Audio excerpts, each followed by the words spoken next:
El presidente Evo Morales volvió a criticar al gobierno chileno en el marco de la demanda marítima de su país. Según el jefe de Estado altiplánico, la mandataria Michelle Bachelet se equivocó al impugnar la competencia del Tribunal de la Haya para dirimir el litigio. Y agregó que nuestro país desconoce el derecho internacional. Y estas palabras motivaron una serie de críticas de autoridades locales. Queremos conversar más al respecto. Para eso establecemos contacto desde Valparaíso con el senador de RN y también miembro de la Comisión de Relaciones Exteriores, Francisco Chaguán. Buen día, senador. ¿Qué tal? Buenos días. Buenos días, Paola. Buenos días, Sebastián. Senador, a esta altura, ¿tendrá mucho sentido hacer eco de las permanentes declaraciones del presidente boliviano o no habría más bien que tomarlas como ruido de fondo, si finalmente es lo que acostumbra hacer cada vez que Chile, o cada vez que tiene un micrófono en realidad en la mano?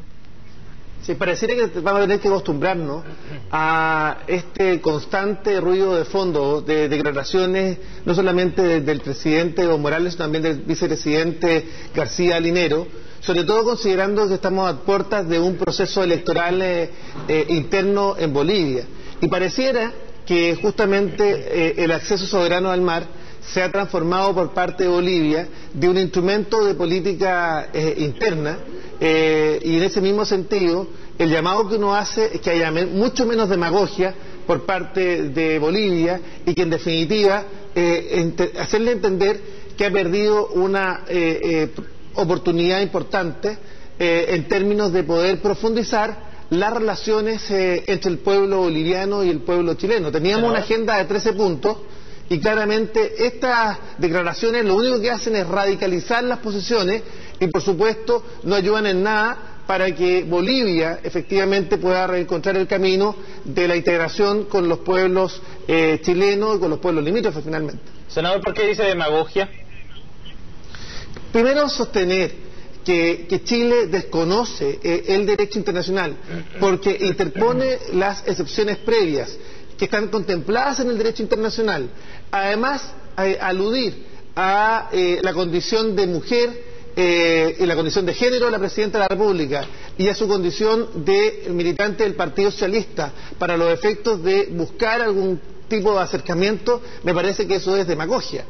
Claramente nuestro país es un país serio, un país que tiene una posición en nuestras relaciones exteriores muy apegada al derecho internacional, y acá más que finalmente determinar quién es quién las conduce, finalmente la Presidenta de la República en este periodo de 4 años, pero en el pasado el presidente Piñera, sin lugar a dudas ha sido una posición de apego a la defensa de la soberanía de nuestro país y al derecho internacional. Lo que ha hecho Bolivia, básicamente al momento de escudarse o al momento de tratar de contestar estas excepciones previas, señalando primero que no está cuestionando el Tratado de 1904 y su vigencia, puesto que claramente se pondría al margen de la competencia de la Corte, sino más bien en supuestos derechos expectaticios o bien obligaciones que derivarían de actos unilaterales de nuestro país posterior al año 48, hace acreedor también de una nueva excepción que dice relación, y tal como se lo plantea la Cancillería, que una contienda o un conflicto para poder llegar finalmente a la Corte Internacional de Justicia de la Haya requiere ser permanente y claramente tampoco se cumple ese requisito. Senador, más allá de que sea una estrategia comunicacional del presidente Evo Morales por las razones que sea hacer este tipo de declaraciones, hay quienes consideran que el exceso de opiniones que hubo adentro de nuestro país y de ciertas presiones de que se hiciera en este momento el tema de las excepciones y no después, y alguna controversia que se generó incluso a nivel de la gente, ¿no? Que Felipe Bull les pidió, de hecho, que se dejaran de comentar por la prensa estas estrategias. Esto también habría dado espacio, le daría espacio a Evo Morales, al presidente Evo Morales, a estar haciendo comentarios respecto de las estrategias jurídicas de Chile. ¿Usted está de acuerdo? No, en absoluto. Yo creo que la Presidenta de la República hizo un ejercicio ciudadano extraordinario, escuchó a los presidentes de partido, a los juristas nacionales y extranjeros, escuchó a los miembros de la Comisión de Relaciones Exteriores, tanto de la Cámara como en el Senado, y finalmente tomó una decisión acertada, una decisión que además le da oportunidad a la presentación de las excepciones previas de incompetencia de la Corte, en términos de que, sin lugar a dudas, esto le da mucho menos espacio para que la demagogia de Bolivia, finalmente basada en derechos expectaticios, en derechos y además en argumentos puramente políticos y no jurídicos, finalmente hiciera carne finalmente en una corte que, como sabemos, no falla en términos estrictamente de derecho. En ese mismo sentido creemos que la decisión fue correcta y sin lugar a dudas hoy día el presidente Morales está en un zapato chino, porque en definitiva tiene que responder hasta noviembre estas excepciones previas presentadas por el equipo jurídico de nuestro país, y finalmente va a tener que buscar algún tipo de salida.